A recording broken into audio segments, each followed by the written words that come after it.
جوارديولا بيفاجئ الأهلي بتصريح مثير جدا. شاهد ماذا قال.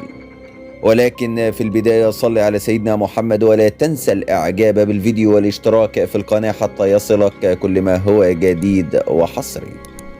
المدرب الإسباني بيب جوارديولا مدرب مانشستر سيتي الإنجليزي بيدلي بتصريحات مثيرة جدا نقلتها الإذاعة البريطانية منذ قليل عندما سألوا أحد الصحفيين عن الأندية العربية المشاركة في كأس العالم للأندية 2025 بأمريكا.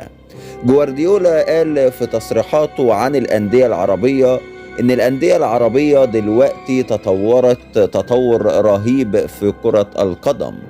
ولما سألوه عن أبرز الأسماء في الأندية العربية المشاركة في كأس العالم للأندية قال الاسم الأول بالنسبة لي هو النادي الأهلي المصري. ودي مفاجأة كبيرة جدا جدا إن مدرب كبير زي بيب جوارديولا يذكر النادي الأهلي المصري ويقول هو المنافس الأقوى في الأندية العربية، مع كامل احترامه وتقديره لبقية الأندية مثل العين الإماراتي والهلال السعودي والترجي التونسي. بيب جوارديولا قال إن النادي الأهلي لديه خبرات كبيرة جدا جدا في البطولات القارية والدولية بصفة عامة.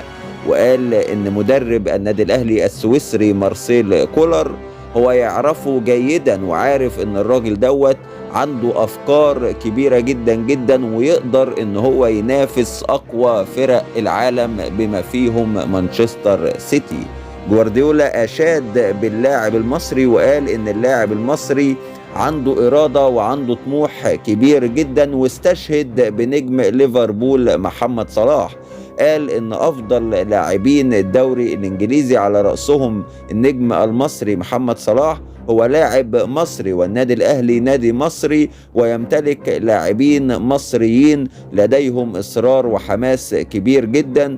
وأعتقد أن الأهلي هيكون هو الحصان الأسود للبطولة. ده يعني كانت بعض تصريحات بيب جوارديولا عن الأندية العربية المشاركة في كأس العالم للأندية.